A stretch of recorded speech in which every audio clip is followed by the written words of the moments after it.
Kapitana? Alma, ikaw talagang sinadya ko. Napag-alaman ko kasi na napadpad ka sa Esperanza. Kumpare ko si Consiulo. Nagpatulong ako para hanapin kita. Buti naman natagpuan na kita. Kapitana, parang awa mo na. Ayoko ng gulo. Patayin kita, Alma! Papatayin kita!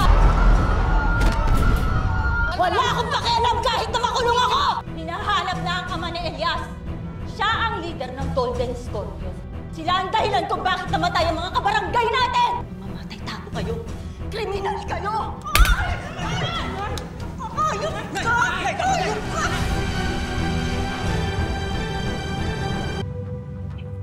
Nakaraan na yun. Ang mahalaga, nagkita na tayo.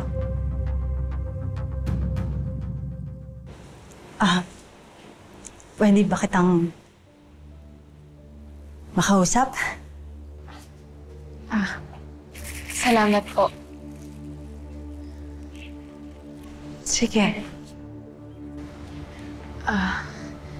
Lalabas lang po muna kami. Sige. May dala akong prutas, kumain ka. Para nang sa ganun, gumaling ka kaagad. Nakakahiya naman. Hindi ka na iba sa akin. Tagal na nating magkakilala eh. Kaya nga kung may kailangan ka dito, sabihin mo lang, handa akong tumulong.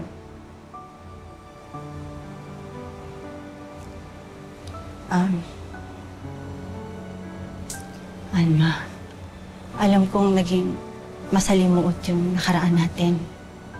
Kaya hindi kita masisisi kung hindi ka magtiwala sa akin. Hindi naman sa ganon, Kap. Kaya lang, ayoko na ng gulo ngayon eh. Alma, gusto ko sanang humingi ng tawad sa lahat ng kasalanan ko. Lahat na nagawa kong mali sa'yo, kay Elias, sa pamilya mo.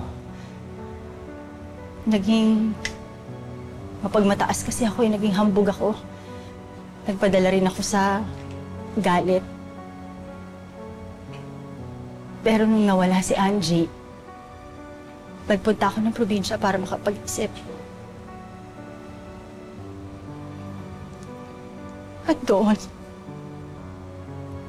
ko natagpuan ng Panginoon.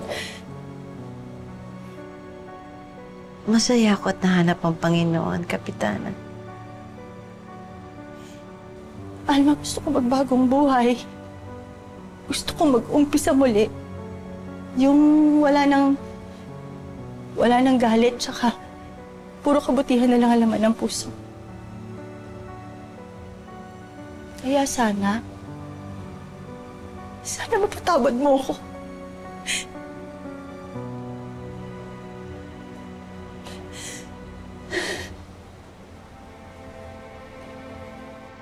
Sino naman ako para hindi ka patawarin? Pareho lang tayong nawalan. At may pagkukulang din ako sa'yo. May dagok na dumadaan sa buhay ko ngayon. Pero awa ng Diyos, naligtas ako ng anak ko. Kaya, kagaya mo rin, gusto ko magsimula muli. Pinapatawad na kita. Salamat. Salamat. Salamat, Alma. Maraming salamat.